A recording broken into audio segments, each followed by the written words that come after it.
it doesn't happen from like overnight that people become like good at something. As environment art, I think you can get super technical at that moment, even if it feels like art, it just doesn't work. Why is everyone else able to do this but I can't? Like, no, it just takes time. Be patient, keep pushing, and you are improving. Even if it doesn't feel that way, you really.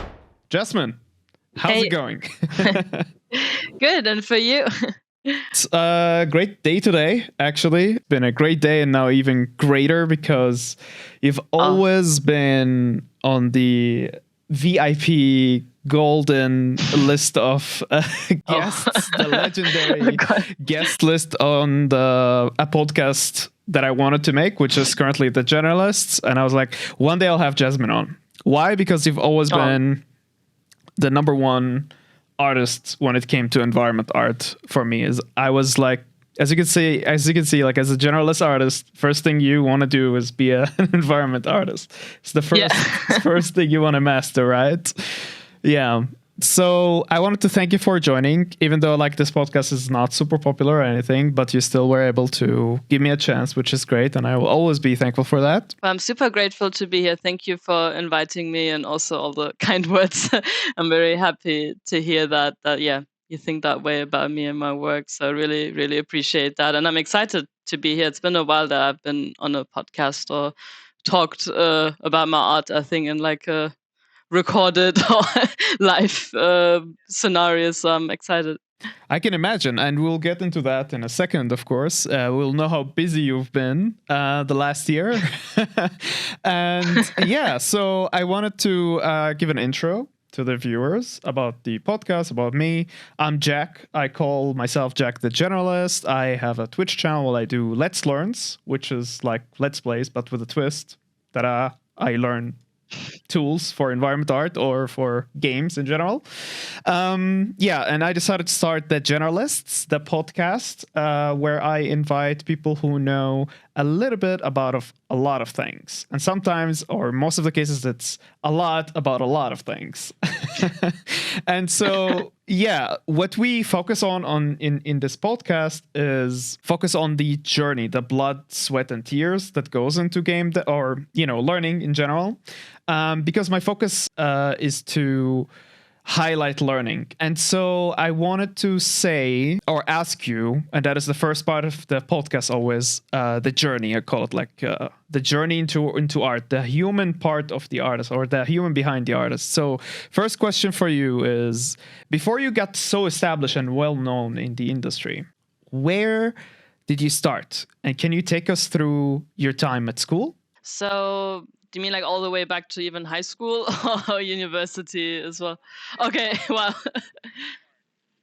Okay, so at high school, I was actually born in Germany and I went to school also in Germany. I went to uni later in Germany as well.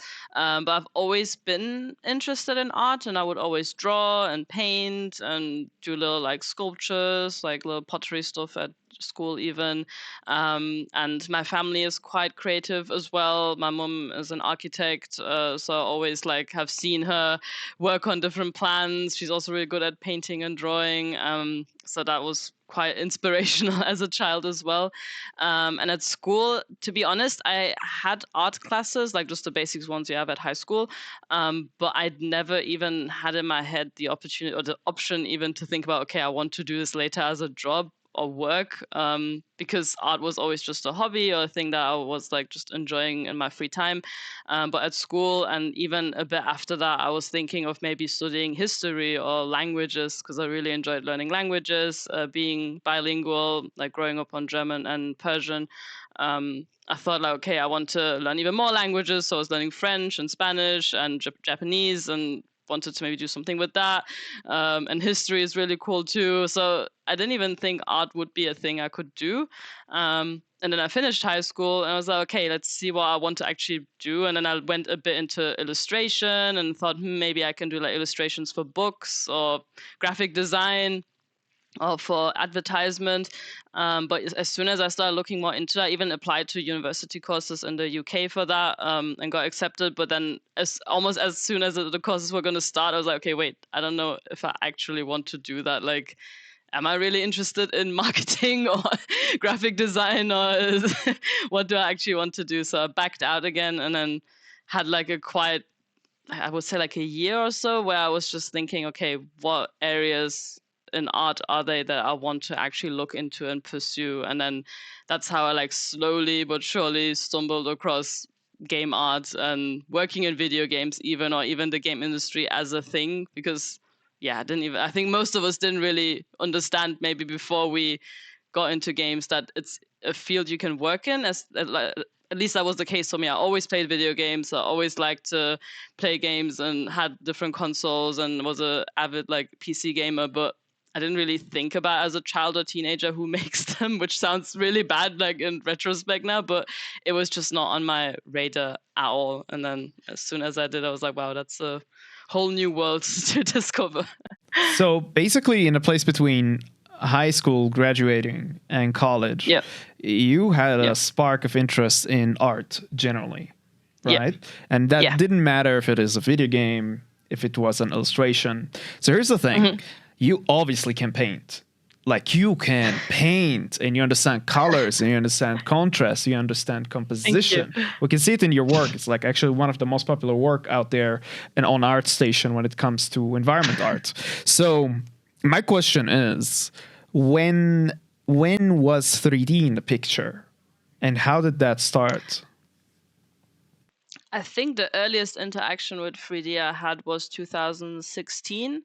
Because I had this phase where I was doing a lot of, which is completely contrary to 3D, but I was doing a lot of like hand lettering and like drawing out letters and watercolors, and posting a lot of that also on Instagram and taking part in challenges. And I was really into that community for some reason, and I do still enjoy it as well, just writing really pretty letters for my friends. So, and then slowly but surely I was like, okay, but I don't really want to work in this. Like, it's a cool hobby, but that's it. And then I think at one point just on YouTube, even watching tutorials on how to like do letters, and I stumbled across like some 3D stuff from Blender back then. And I was like, oh, this looks cool. And I went on it, and then I was like, oh, this reminds me a bit of like, I don't know, things that people do at Pixar. Because as a child, when growing up, the only like connection to maybe that field was, I was thinking maybe I could become an animator, or like, you know, like the more typical thing you think of when you watch like Disney movies and Pixar films.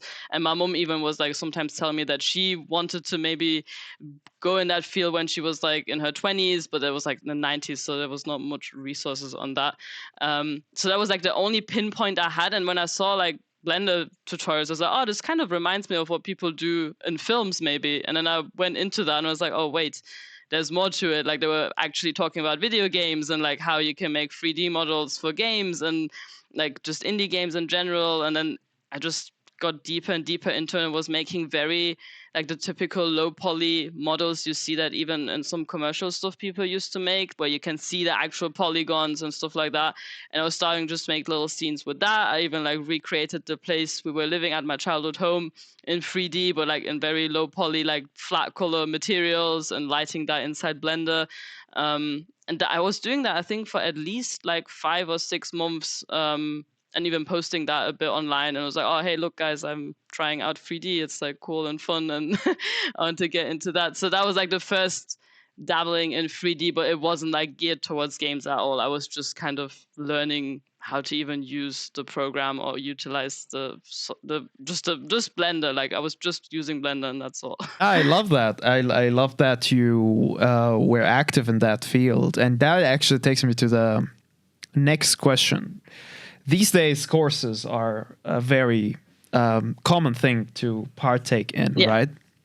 But I think what we're lacking in this day and age, especially if you're just starting with 3D environment art, is the act to go and research it on your own. And I feel like you were of that generation that would go on forums and struggle through learning, so to speak, right? Yeah. And so I wanted to ask you, now we're going to dive deep into the sweat and tears and blood and everything when learning. So nice. I wanted to ask you, how was it? And how did you pave the road, so to speak, and research things on your own? Can you tell the viewers on how that is done? So that was a quite like rocky path, I would say, because when you once open like the door to 3D art and like game art specifically, so many questions arise, and then especially within environment art, there's so many like subtopics and fields that you can get really niche into. So when I first like was just using Blender, I was like, okay, I'm doing the low poly stuff. It's kind of cool, but it's not like the stuff I see in video games or the games I was playing as a teenager growing up, or even simultaneously, because at that time I was playing a lot of Overwatch, for example, and I was like, wow, the environments look so cool. I love playing this game. It's so pretty. And I started just Googling like, how do people even make this? Like, how does it work? And then I got into the Polycount forums, like the very old school ones, started reading a bit in there, and then discovered like several topics about hand painted art, about stylized art, how people make hand painted models, what that even is. I started finding out about Sketchfab. Sketchfab was really like up and coming at that time, I think, where people were uploading their 3D models on there. And then I even started uploading like my really basic low poly stuff on there. And then over time, I still have all of them on there as well. I tried out hand painted stuff, and there wasn't many resources on hand painting. I feel there was only like on Polycount some stuff. I joined a Discord back then, the Hand Painters Guild. I think they still also exist. They also shared some tutorials and resources that they found from like several resource like places and artists that were sharing it online.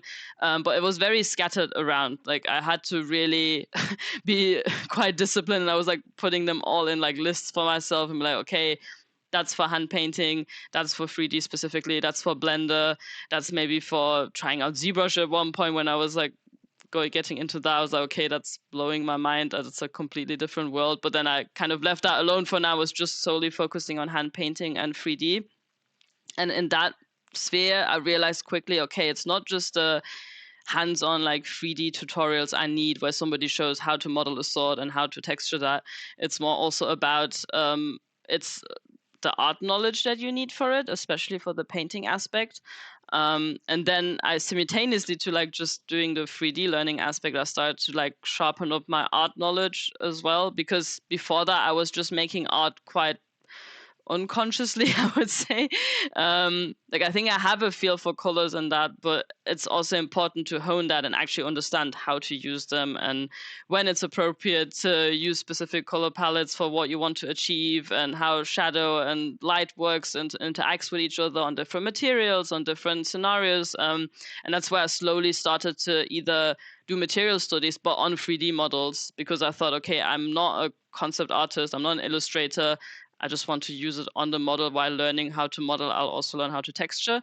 And for that time, I wasn't really using tutorials. I was literally looking at real life references of like food materials and then replicating them as simply as possible in 3D, because I always gravitated towards stylized and not realism.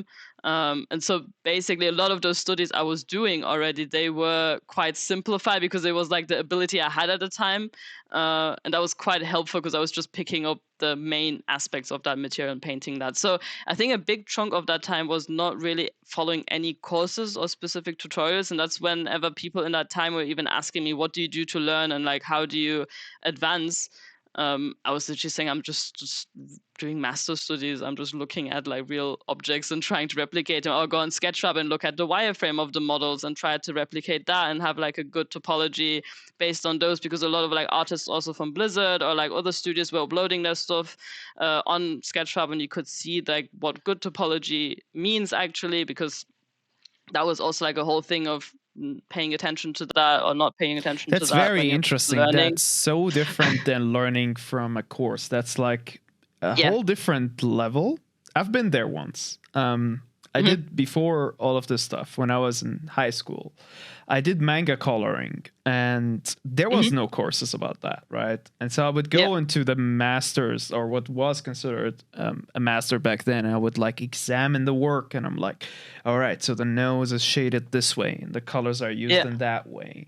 And so I totally, like, when you say those things, I totally get it. I am actually like hooked into those things that I'm like, all right, tomorrow I should go to Sketchfab. You know, I should really start examining. So thank you so much for telling us about this, because I think it's easy to be blinded by, I need a course, I need a course, I need to learn from a teacher. But like most of the times, the best teacher is research. The best teacher is examine. The best teacher is replicate, etc. Yeah. But where do you think, because you touched on two things. You touched on Sketchfab. So I wanted to ask you for your inspirations. So who inspired you at that time? And you touched upon art knowledge, and I wanted to ask you, what art knowledge do you mean? So those two questions. So specific inspirations at the time were like several hand-painted artists. I think it's hard to mention all of them, but for one of them was, for example, Yekaterina Burinka. She is still a character artist at Riot. Might be surprising because it was character art, but her hand painting skills and the way she hand painted was super inspiring to me, because it was just amazing to see. On like also the different materials she was using on the characters were a great reference, I think, across the board, no matter what discipline you work on. And in specifics for like games as well, I was looking a lot at World of Warcraft sometimes, Riot games, but also smaller indie games. I was really obsessed with Animal Crossing growing up, and was really enjoyed how they like simplified things and how they captured like the essence of the models. And so on Sketchup specifically, I was like looking at all these artists because it was like the closest way you could see the models and actually examine them, which was great. And then on the other hand, I was also on Discord and several art Discords back then when I was starting out. And there were like several individuals that are like my friends now that helped me a lot and were like always giving me feedback. They were answering my questions, and especially being quite introverted, it was tough to do that at first. But with time, I realized, okay, that's the best way to probably get eyes on your work and also learn from others. And also just by not even interacting and just by reading what everyone else is giving feedback on and how it like just develops over time, helped me a lot as well. Regarding your second question, what was that again? I'm sorry. Art knowledge, yes. Yeah. So specific art knowledge, I think probably in general how light and shadow interacts. There was actually a book by, I need to look over, it's called Light and Shadow. It's by a really, really good concept artist. I will probably link it. And he does a lot of master studies and explains them and how color theory also works. So it's my big chunk of knowledge that I like spend a lot of time in and still do is mainly about color theory, light and shadow, and how to replicate that in 3D. Because what I really loved from the start was making 3D that looks like 2D and doesn't feel necessarily 3D.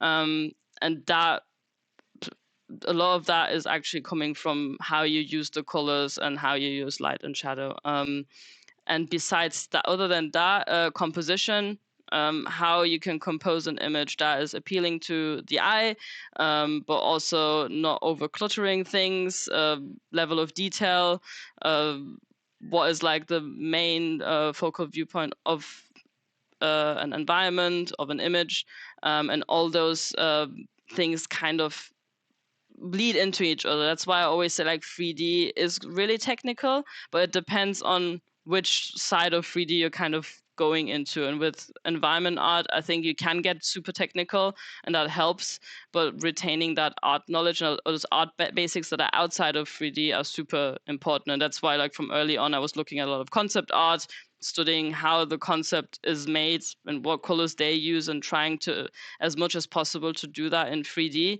And it wasn't to like copy something, but it's to actually understand how the image is exactly and like learn from that as well, because concept artists have a great eye for color, shapes, composition, and it's just beneficial, I think, to look at that truly and see how I can bring that to life. So yeah, kind of a big mix of everything.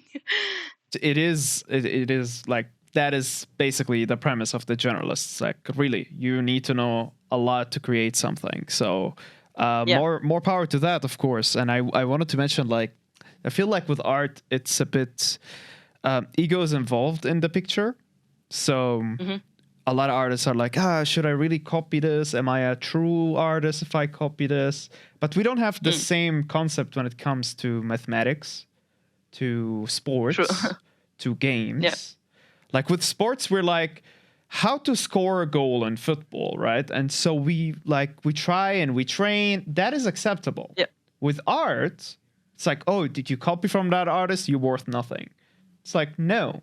We all stand on the shoulder of giants who discovered and paved those roads. Yeah. You for yourself, like you paved that road, in my opinion, for stylized art in Blender without paying for so much software, right? You've inspired in that way, and you've paved the road in that way. You. And you and artists like you as well, of course. But yeah, I wanted to ask about, how did your day look like when you were just starting out, when we were just learning all of those things? I'm asking because there's a lot of artists that currently struggle, either because their age is, maybe they're not 18 when they just started to be interested in environment art. And so I wanted to ask about how your day looked like when you were still learning. So for the first 1 or 2 years when I was really getting into it, I was actually preparing to be accepted by the university I eventually went to. And I was just working on the side, like at one point in a bike shop, and at one point I was translating some things just to make something on the side. But most of my time I was very much focused on just doing 3D and getting a portfolio ready for university. So I was really quite organized in that sense. I was like, okay, I get up in the morning, I'll have my breakfast, I'll do a little workout or something, and then I'll sit down and really focus and try to get things done as if I'm working like for 8 hours a day. I'm not the type of person who did like all-nighters and stuff. Like I would times where maybe, yes, I was doing stuff till 11 or 12 o'clock at night, but never like crazy hours every single day, because I did realize I don't really function well if I'm exhausted, if I'm overworked, if I'm like too much involved in it mentally. Like, yes, I have this goal and I want to get there, but it needs to be done in a healthy way. And that's obviously easier said than done. But yeah, so most of the time I was making a plan of what do I want to make. When there was like a concept that I wanted to create in 3D, I was really like breaking it down into, okay, I need to make these things to get that. I need to learn about this to make that. These are the things that I know how to make, so I'll maybe focus on them first. And these are the things that I don't really know how to do yet, but I have these questions about it, and these are like the things I need to figure out about it. Honestly, Jasmin, the 30 seconds you were just talking right now, if they are detailed, they can help a lot of students. Because what I heard is that you were able to focus on what is important and what is not important, which is priority. Yep. A lot of new artists start, and me included, I can't prioritize what is important and what is not important. And I get super confused by the amount of learning gap that I have to bridge. Yeah. You know what I mean? I get so overwhelmed. And this could be due to the condition of having ADHD, but like, how were you able to recognize or deal with doubt within yourself? How were you able to deal with that alone?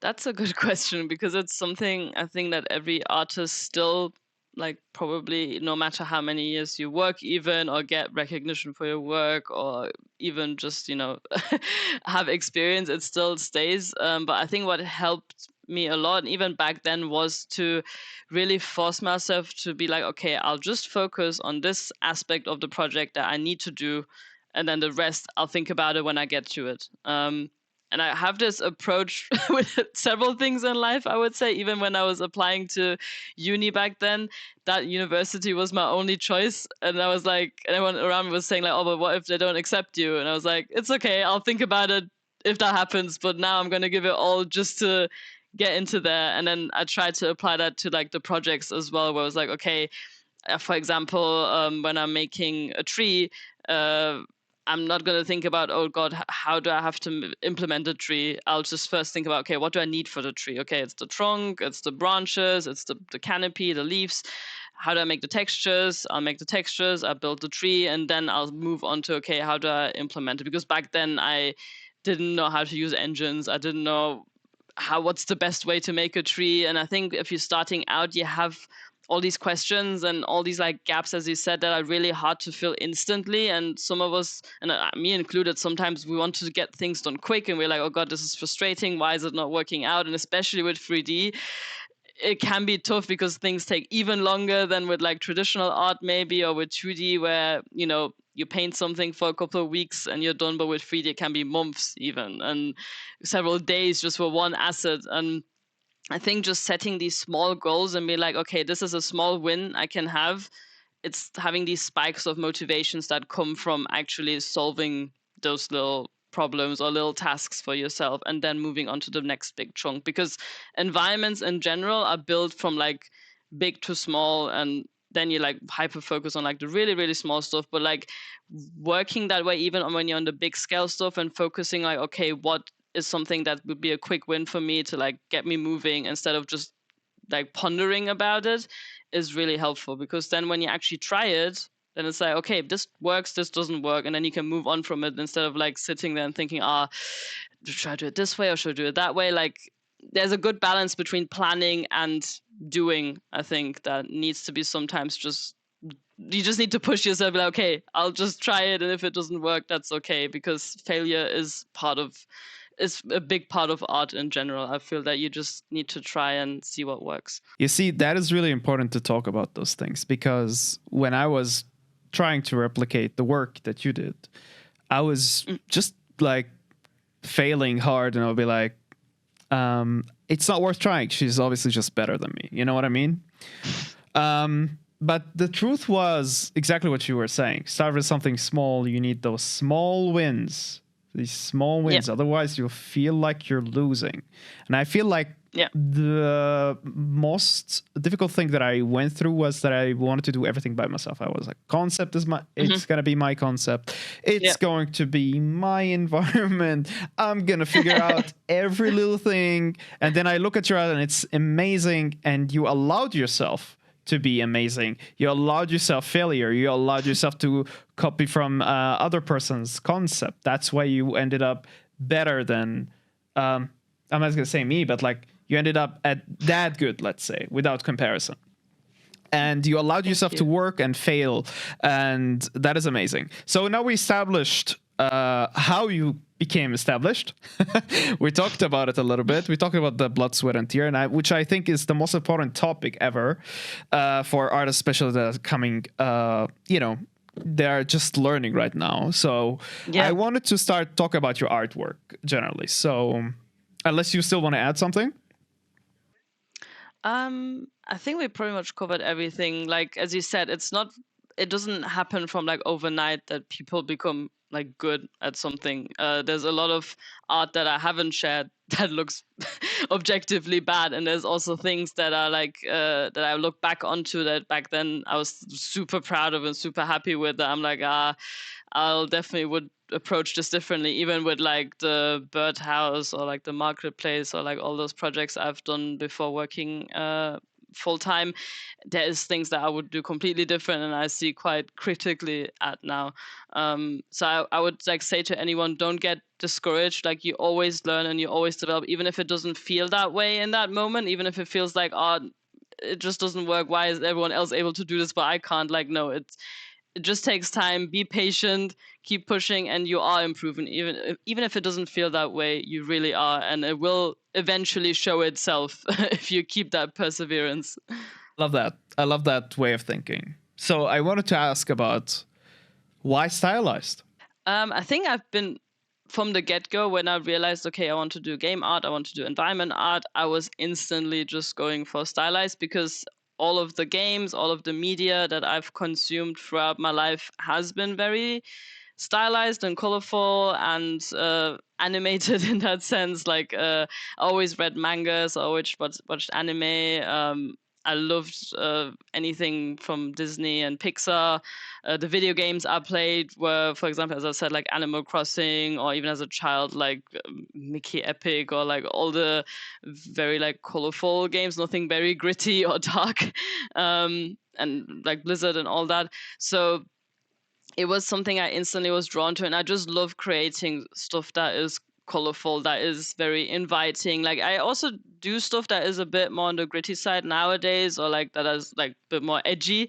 But I do like to even insert in that edginess, like, still interesting colors, interesting shapes that are not just replicated from reality. I do greatly respect realistic art. I think it's amazing, and it's something that I personally wouldn't be able to do. And I always love also even looking at it as reference.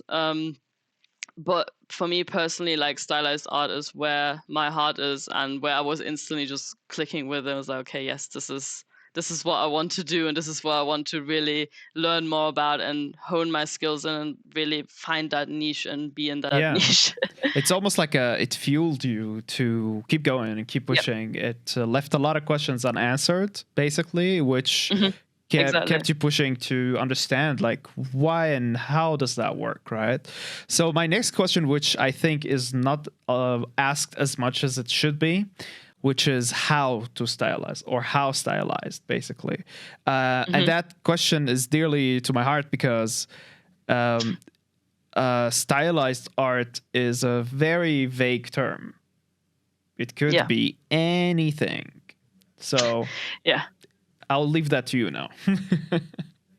Okay, no, that's a good question. As you said, same with like how realism can have different nuances to it. Stylized has that too, but I also feel like that it always gets kind of put together with everything in like one basket, where either something looks like, I don't know, World of Warcraft, or something looks like Fortnite, quote unquote. I always see that in like comments as well about video games, where even I think in the general public, stylized art is not really seen super differentiated. For me, like stylizing something really also goes hand in hand with kind of the art direction or the visuals you want to convey and the world you are creating. I know that if you are creating a standalone art piece, people might not really want to think about that as much, and it's just like, no, I just want to create pretty art and it has to look cool, and I don't really care about like what the law or the rules in this world are, which is fine. Like you don't have to go super deep into that, but I do think it's quite good to establish for yourself, if you're working on a project, like what level of stylization, or like the big spectrum of stylization, where do you want to land? Do you want to land somewhere where the shapes are like a tiny bit exaggerated from reality, but everything else is pretty much like similar scale and similar feel like in real life? Or do you want to go like extremely stylized, like where everything is very chunky, very round, like very extreme, the sizes like are smaller and bigger than in real life, and the material read is even maybe different than in real life? So I think you do need to establish some rules when you are about to stylize something, what are like the characteristic of that style that you want to create.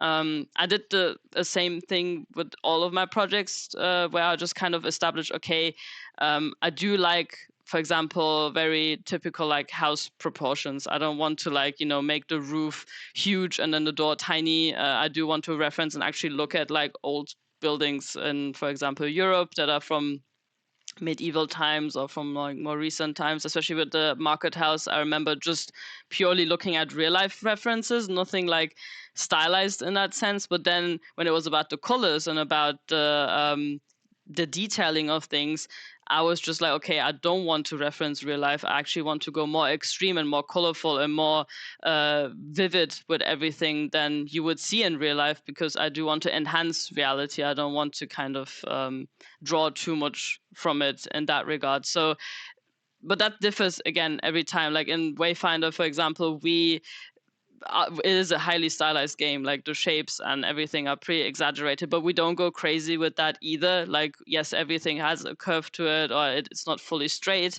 but it's not like completely out of proportion either. We still like the way the materials interact and like are in the environment are not like imaginative or like made up in that sense. Like it does remind the viewer of the real world, but in an enhanced and changed way, with like some different ingredients added to it into that world.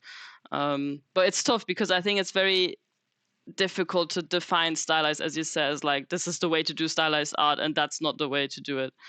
Where do you think can people learn about rules of stylization? Because that's a resource that I definitely struggle to find. I think what personally helped me a lot was looking at games that I personally think are stylized, and then compare them even with each other and see what are like the common traits among those games in terms of shape language, in terms of colors, in terms of design, in terms of material treatment, and find like a common ground. Like I think especially for something like that gets very specific now, but like metallic values or roughness values for gold or wood or stone, I think there is quite a commonality in how the games that are stylized generally treat those materials. Like metallic gold in like most stylized games looks pretty much similar, because there is a specific value that just works really well. And same goes for things like foliage, or the way like the modular kits are built and stuff like that. So I think it's really like looking, actually like analyzing things in games and compare, especially when it's about stylization, how different games treat that. But also just like traditional media and traditional art.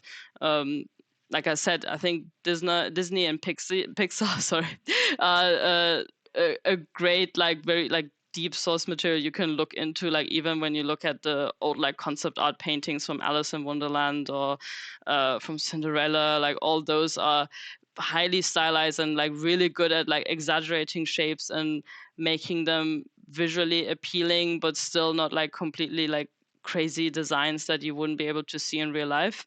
So I think it's a healthy mix of mixing the knowledge we need from games, because we are working in video games, but also from taking in traditional media and also reality. Because if you go to a theme park, for example, there's like some in Germany I went to, they're really great at, or even Disneyland, they're really great at exaggerating shapes and making everything chunky and interesting to look at, especially from far away, and the silhouette is really cool. So I think if you mix all of those together, you'll probably learn quite a bit about what works in a good stylized way and what doesn't, and not just look at like maybe portfolio pieces of people, because that's like also, I think it's good to reference other artworks. That's what I do as well. But that shouldn't be the sole resource. It needs to be a healthy mix of like everything we get inspired by as artists, I feel. Yeah. I think that's really the artistry behind it. I'm just gonna take the time a little bit just to encourage the viewers. If you have any questions, Q&A channel and the comments on Twitch or whatever you're watching this, and we already have a couple of them. We have a question that says, which software are you using for hand paint? Do you use normally just Blender or 3D Code or Photoshop? And what was the latest development on that on your end? So all my original old stuff was created through Blender. I was just painting inside Blender, and so far, like I still do that occasionally. But throughout the years, I do try to limit like how many programs I'm swapping in between. For example, on Wayfinder, we did quite a bit in Painter as well, but then we would export the diffuse and paint a bit in Photoshop. So I do like doing that as well, because in Photoshop the brushes do work nicer, I think, and are more versatile than in Blender at this very moment. And I've been also trying a bit of 3D code just recently, actually, because before, when I was learning 3D again, I was just focused on Blender, and even with Blender afterwards, when I was working at different studios, because I was like, I do just enjoy it and it's cozy. But over time, I was quite interested in trying other programs. So at the end of the day, yeah, it's like a big mix of sometimes Painter, sometimes Blender, sometimes Photoshop, and maybe soon enough, more often also 3D code. But I think that shows that anything really works for hand painting, as long as, you just focus on the painting. It's like in Arcane, when I talked to the artists from Fortige, they were asking them like, how did you guys paint everything? And they were like, yeah, we just paint. Like, we don't do anything special, we just literally paint. And I think at the end of the day, that's what it boils down to, probably. Yeah, just get good, basically.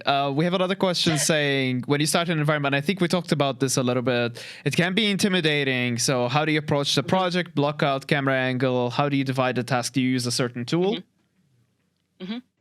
So I use Miro a lot. all my projects actually had a mirror board where I had like my main inspirations, just a typical mood board that you would do. But then I would also really highlight and color. I'm sure many people have seen this way of breakdowns for environments, where in the concept, or if you're working off a concept, you highlight the aspects that are modular, the aspects that are unique, the aspects that will be tiling versus trim sheet, unique models versus not, and really make like as I said, like a priority list of what are the bare bones of this environment that you need for building it, and what are like hero props, what is like the whole foliage aspect, if there is any foliage, and then start working on those things. I'm not like, this might be a bit unusual, but I never really do like the very traditional gray boxing.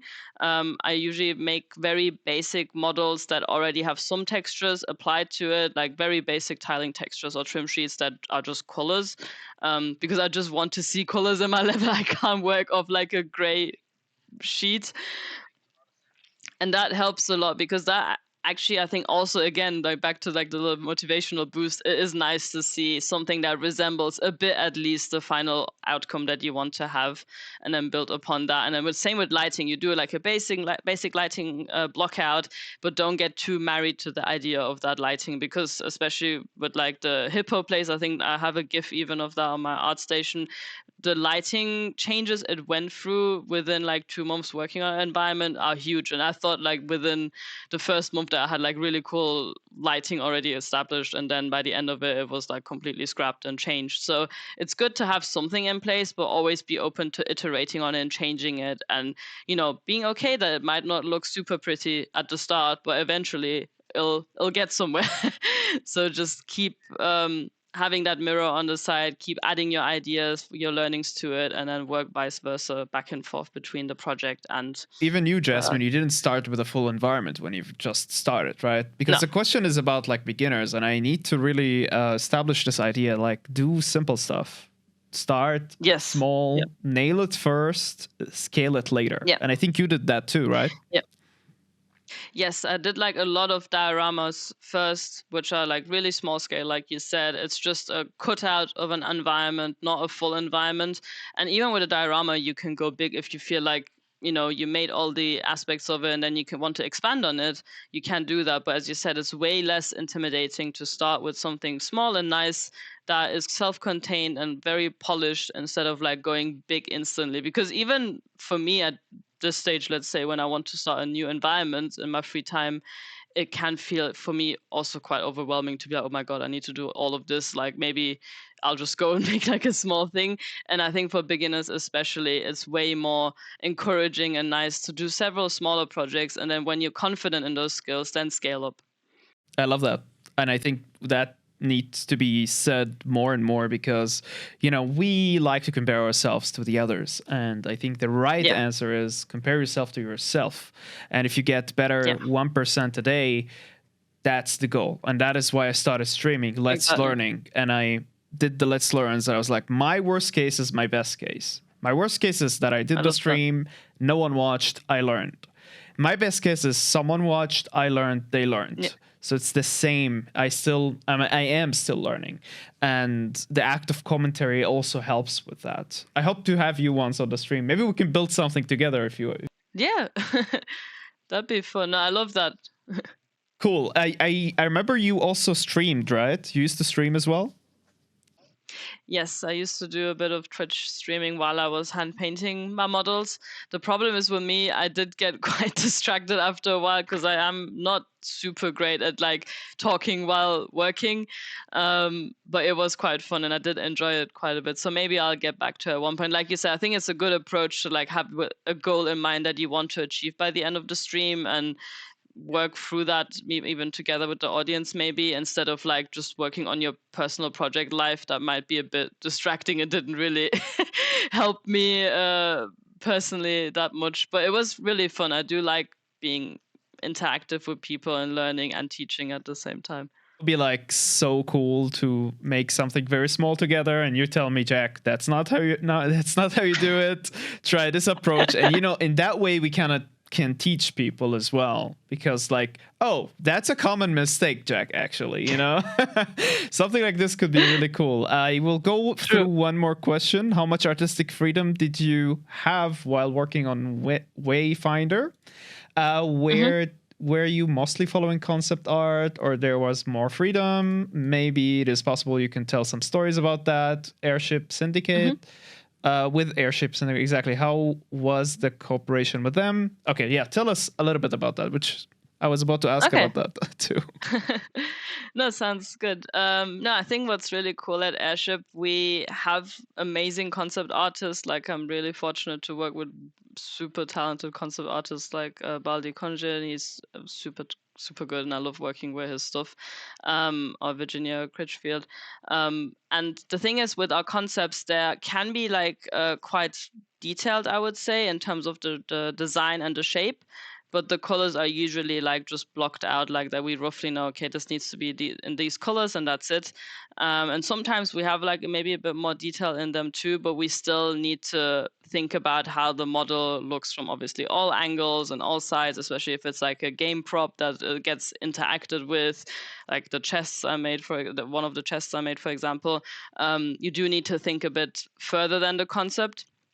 And we get quite a bit of freedom in that too, how we want to creatively solve those questions that come up with like just working with a 2D concept. And that is a super collaborative effort as well. I remember when I made, for example, the owl interactive model in Wayfinder, I messaged our concept artist Baldi, and I was like, hey, I'm not really sure how to go about the shapes on the back of it. Like, would this work maybe? And I needed like a paint over, and it's like a lot of back and forth of like how to resolve that.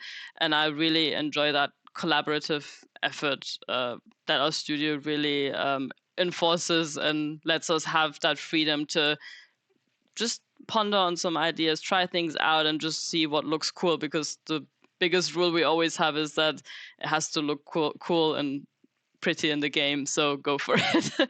So yeah, obviously we have a really strong art direction that we all follow, but the way how we get to that end result is pretty much up to us, as long as it fits within the world and the style that we have. Cool. I missed one question, and thank you for detailing that as well. I'll come back to your work, which looked absolutely amazing. When I saw the portfolio piece, I was like, wait, what? She can do even more. Like, she can do even better art. I was like, oh, thank you. One person asked, what podcast did you use to host, Jasmin? Tell us about that a little bit. Yes. Yes, I used to host a podcast with Ashley Wade. She's also a 3D environment artist, and it was called All Inclusive. We used to host that between 2020 and 2022, I believe.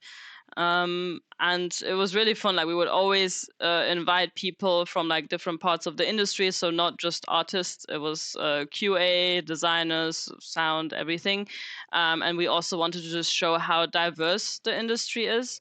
That people from like different backgrounds, different countries, different experiences are working in this industry and deserve to be highlighted and deserve to be heard. And I really enjoyed hosting that with her together, because we had so many interesting conversations with people, and just even I learned just so many things about different fields of game development that usually maybe you don't like really focus on when you're being an artist, like QA or design and sound and all that. And I think they really deserve to be also known and talked about, even if you're just an artist. If you work in a game studio, you are working with everyone together, and it's really cool just to be more on the know of how all of that is being made, and also the diverse background everyone has, and how different the experience is for everyone in the industry.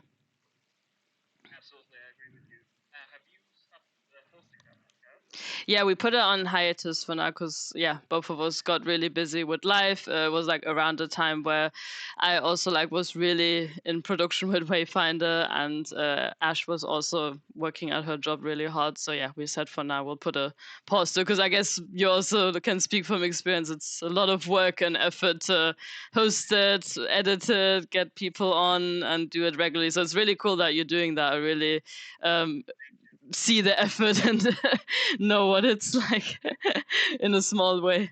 Came out from a hard layoff. So I was like laid off from my dream I'm job. sorry. And no, don't worry about it. And then I was like, I need to put this energy somewhere. I need to put this anger somewhere. I need to learn anyway. So I was like, let's do a let's learn. Here we go. And Awesome. so I was like, why don't I just host a podcast? Because I always wanted to do it. And I was like, I have nothing to lose. There's absolutely nothing to lose. I can always ask people. And that's exactly what I did with you. I was like, hey, would you like to be part of it? And then you were like, yeah, that sounds amazing. I was like, woo, that's cool. So I was really hyped, and I still am. Another Jasmin asks, I think Jasmin Aladas, maybe that's her name. Nice. What have you found to help break down process specifically when working with a team? How do you tend to split the tasks? What do you prefer? That sounds good. So splitting up tasks and organizing that's a good question. I think especially if you work in a team, and I remember doing that even back at university. So it's like in any team setting you are, from uni, from beginner to like being a junior, being a mid, being senior in a team. It's always good to communicate what you would be interested in working in. If there's like a specific asset or prop or process that you want to try and want to get better at, maybe, or really enjoy, I think it's important to communicate that, and also important to talk about that. I think within our team, like, it's always been important to see if somebody's really passionate about doing something, they should do it and should try it. And no one should be like doomed to forever, I don't know, make just wooden planks and all the like very generic and not fun aspects of an environment. It should be diversified, that everyone gets something fun to work on once in a while. Because there's always going to be the more typical tasks for an environment that you got to do that are maybe not super glamorous, like making stone floors, rocks, wood, all of that over and over again, but it's cool to like spice it up. So it's important to see where everyone's sensibilities lies, because environment art is such a huge field, that, like, some people really love making foliage, some people really love making modular sets, some people really love doing the lighting instead. So I think it's cool to be open on that, and that divide tasks in a way that people are excited about working on them as well, and get something out of it in terms of learnings and just motivation too. I think it's also tricky because I want to, step on toes. Some people might not communicate it with you clearly, and you would be like, "No, I'll do it. Don't worry about it." Because when you start in a new company, you're like, I'm your guy. I'm gonna do everything. Don't worry. But then I have to find myself stepping on people's toes, and it's like, are you gonna replace me? No, right? So you have to be really like careful. It's a lesson I learned in the hard way. So it's because a generalist is a bit how to say, it could be a scary role in a team. So there's this aspect of it as well. No, for sure. I think it's, as you said, always good to try and communicate, even if it's difficult. Like, if you feel like you want to take on a task, just be like, hey, would it be cool if I try this out? And like, oh, I have a nice idea for this. Can I do this? Just to make sure everyone's okay with it. And if you work in a supportive and cool team, which luckily I am, everyone's super chill and excited if you bring new skills and new ideas to the table. That's never something bad, I think. Yeah, I agree. And so that will be the last question I'll take from the audience, unless like there was one that sparks me. So because I still have like a list and we have around 20 minutes, so I'll try to go through them. And I want to ask you, how much of your work, is texture, and how much of it is sculpt? And is it a bar you could like change, depending on the performance of the game you're making, or? I think currently I'm sculpting most of the time. I think sculpting takes the longest time, to be honest, because I realized that a lot of the details that I will get in my texturing can be established in the sculpt already and will make my life easier. And I am really comfy now in ZBrush. I really enjoy using it. It's, I think, my favorite aspect now to sculpt in the whole process. It used to be texturing, but now it kind of swapped a bit to sculpting. And then texturing, however, does also take, I think it's, I don't know, if you want to split like sculpting versus texturing, I would say sculpting is like 60%, 70%, and then another like 40 to 35% is like the texturing. because you do need to go in and actually make the textures pretty and appealing, and not just like take out the curvature and run with that. Like you need to go in and paint out those details that you don't want to there, or work with generators to remove details. Either way, if you want to do that procedurally or per hand, I think it's up to you. But I think equally both need to be paid attention to, even though I feel texturing has been not becoming less of my focus, but it still is like, I think if you're working on a big scale environment, also in a production, you do need to wage like, okay, how much time can I spend on those things, and how can I speed up the process a bit as well? Also, like, what if the game can't handle much of polygons, but it could handle textures more? Have you ever faced that challenge? Yes, yeah. Because optimization, like obviously with nanite now coming, that's going to be less maybe of an issue, because then it's more cheap to have an expensive model instead of having a lot of textures.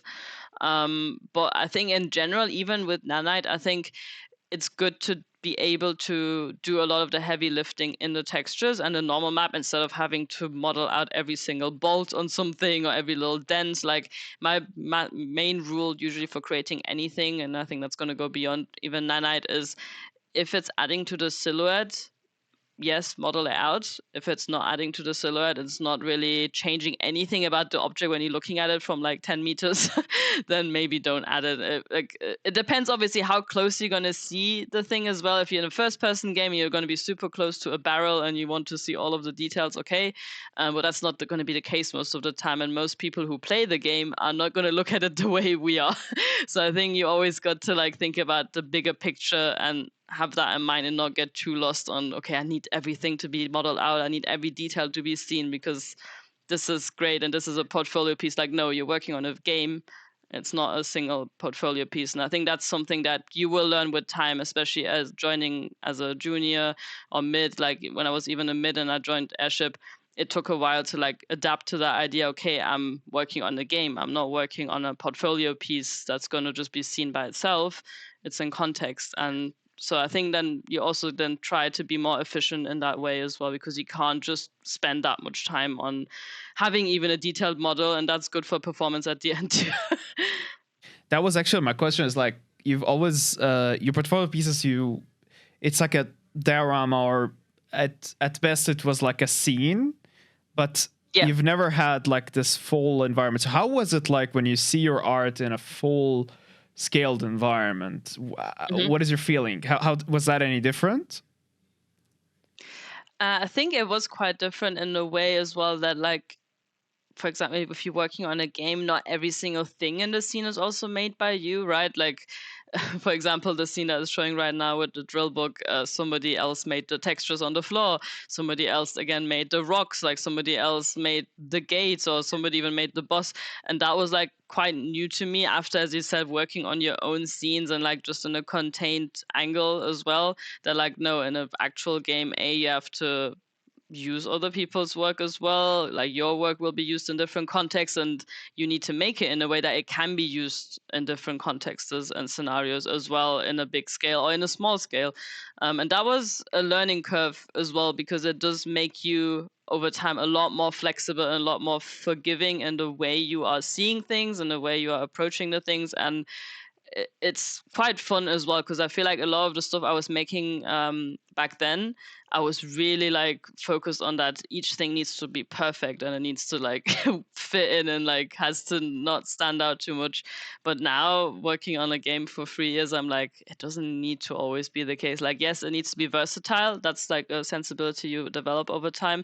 But it's all, as I said, always in the bigger picture, so don't worry too much. So it's pretty cool to see even your stuff being used in different ways and different contexts suddenly that you would never think about in the first place. This will blend in very perfectly with my next questions, because I feel like game development, the way you learn game development, is so good for the industry. Like, you could go on a game jam and have a glimpse about how it would be in a team. But in the art department, I feel like exactly what you've been saying right now, right? So you have this all of a sudden now it's not your art, it's not all your environment.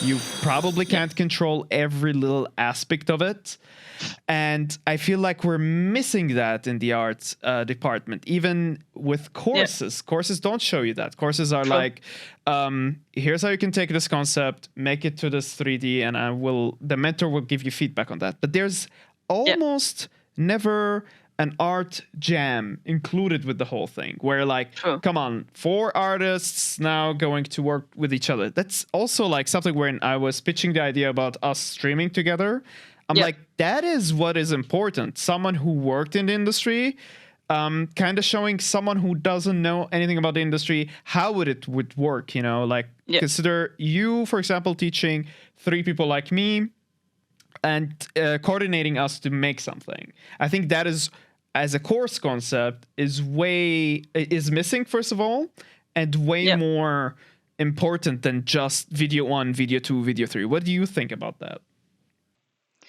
I agree, because working in a studio, it's not only about having a great portfolio or being really good at art. I think it's also about being good at working in a team. Because I personally believe it doesn't matter how great your art is, if you're not fun to work with and can't collaborate, it's not going to work. Because the art sensibilities, like, you can teach them, but I think the social skill of like just being a good teammate and, you know, as you said, also inquiring and asking and being sure everyone's on the same page and enjoying to work together is a thing that is difficult to see off just a portfolio piece, and you'll usually find that out when you're working with the person directly, right? So I think having projects like that where students or beginners also get kind of made aware of that, that's also an important skill to hone and learn, would be super helpful. But the problem is that a lot of, like, as you said, like, artists have an ego, and it's difficult to kind of give away that control of being like, somebody else contributed to this project, so it's not fully mine now, and will people realize that? But no, like, if you just clearly state who made what, and it's clear that it was a team effort that made this come to life, it's fine. That was like my question. Do you think that ego is developed out of bad habit, or could be like taught out of in the early stages? You know what I mean? I think completely. I think it can be taught out quite well. If you are open to receiving feedback and giving feedback is practiced, then you can be pretty good at it. And I've seen that in like many Discords where, you know, students come in, they post something and somebody gives them feedback, and some students accept it really well and some don't. But even the ones that don't, I would see over time with some of them, like, slowly becoming more and more adjusted to the idea, like, okay, people are not out here to get me or like shame me or be mean to me. They're just trying to help me. Like, obviously take feedback always with a grain of salt. It depends who's giving it and how they're giving it. Like, that's a whole topic in itself.